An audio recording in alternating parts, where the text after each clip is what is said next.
ભાવનગરમાં કાલે એટલે કે 18 તારીખે સાંજે લગભગ 6 વાગે અમને ખબર મળી હતી કે ડુપ્લિકેટ દારૂના વેચાણના લીધે આ ઇન્સિડન્ટ થયું છે અને એની શરૂઆત ઘોઘા તાલુકાના ખરકડી ગામથી થઈ હતી, જ્યાં 5 કોઈ મિત્રોએ પાર્ટી કરી હતી અને એમાં એક સુરત અને એક જામનગરના પણ હતા. સુરતનો જે ભાઈ છે એની સુરતમાં સારવાર ચાલે છે અને જામનગરનો જે વ્યક્તિ છે એનો કોઈ લક્ષણ જણાતા નથી અને જામનગરમાં છે. હાલમાં અત્યારે પછી બીજા ગામોના લોકો પણ અફેક્ટ થયા અને ટોટલ 22 લોકો અસરગ્રસ્ત થયા છે, જે પૈકી 18 લોકો સારવાર હેઠળ છે અને બાકી 4 લોકોની મૃત્યુ થઈ છે. ચારમાંથી કાર્તિક મકવાણા 40 વર્ષના, ઉપેન્દ્ર ગોહિલ 25 વર્ષના અને ઘનશ્યામસિંહ જડેજા 50 વર્ષના કન્ફર્મ એનાથી જ મૃત્યુ પામ્યા છે અને બાકી એક નરેન્દ્ર યાદવ નામનું જે મોત છે તો એનાથી થયું છે કે નહીં આ થોડુંક શંકાસ્પદ છે.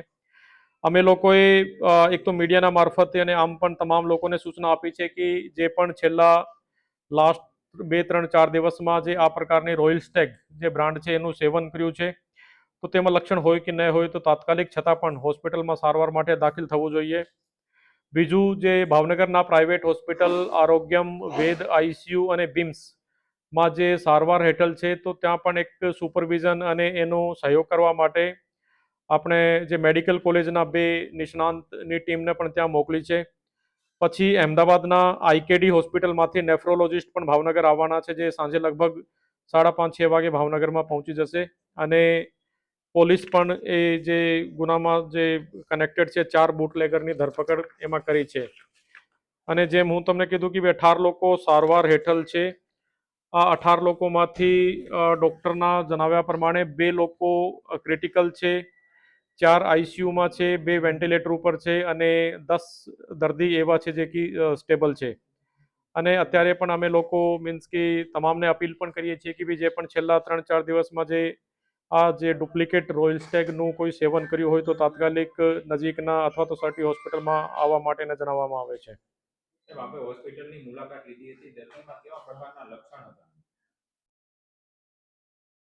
હોસ્પિટલની હું સવારે સર્ટી હોસ્પિટલમાં અને બાકી 3 પ્રાઇવેટ હોસ્પિટલની મુલાકાત લીધી હતી અને અમુક લોકો આઈસીયુમાં અને અમુક સામાન્ય બેડ ઉપર હતા અને જે પણ એમાં લક્ષણ હોય છે કે ભાઈ વિઝન લોસના અને શ્વાસ વગેરેમાં જે તકલીફ થાય છે, બાકી એના ઉપર તો વધારે પ્રકાશ તો ડૉક્ટર પાડી શકે છે, પણ જે બેસ્ટ ટ્રીટમેન્ટ મળવાનું હોય તો આ ટ્રીટમેન્ટ અમે લોકો એટલે કે પ્રાઇવેટ સેક્ટરના હેલ્પથી, સર્ટી જે મેડિકલ કોલેજ છે એના હેલ્પથી અને જેમ કીધું કે આઈકેડી હોસ્પિટલના નેફ્રોલોજિસ્ટ પણ ભાવનગર આવી રહ્યા છે. સાહેબ, રાજ્યમાં ઇંગ્લિશ દારૂ પીવાથી આ પ્રથમ લઠ્ઠાકાંડ થયો છે. આ ભાવનગરમાં આ પ્રકારનું દારૂ વેચાવું કેટલું યોગ્ય છે?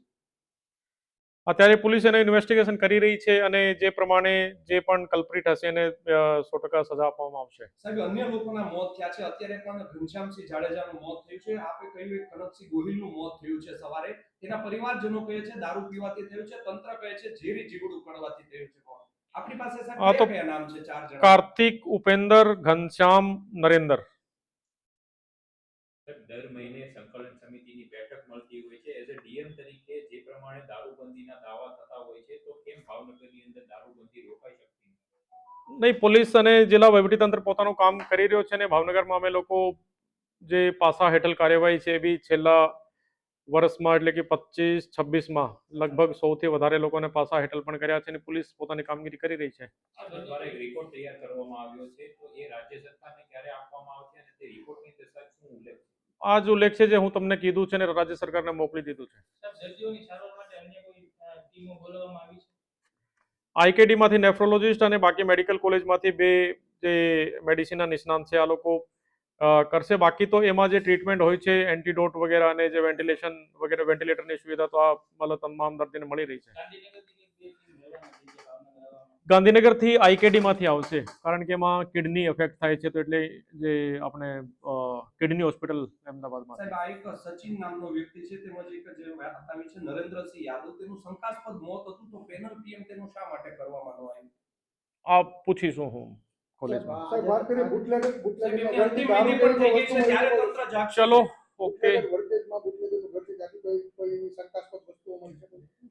એની મને માહિતી નથી કારણ કે આ પોલીસ એનું ઇન્વેસ્ટિગેશન કરી સાહેબ, રહી આ છે. દારૂથી મોત થયા છે એટલે ભાવનગરમાં દારૂ વેચાતો તો ખરી એવું તંત્ર માને છે ખરી? આ તો સ્પષ્ટ છે કે ભાઈ આમાં આ ઇસ્યુ હતો અને આ જે નકલી દારૂનો કોઈ પણ રીતે એમાં પ્રવેશ થયું છે તો એના હિસાબે કાર્યવાહી પણ થશે. તંત્ર નકલી દારૂ છે એવું કે છે કે નકલી દારૂ છે કે પ્રતાકાંડ છે? નહીં, નકલી દારૂ છે, નકલી દારૂ છે. રોયલ સ્ટેગની. નકલી દારૂ લઠ્ઠાકાંડની વ્યાખ્યામાં આવે કે ન આવે? હું એના માટે એક્સપર્ટ નથી ભાઈ કમેન્ટ કરવા માટે.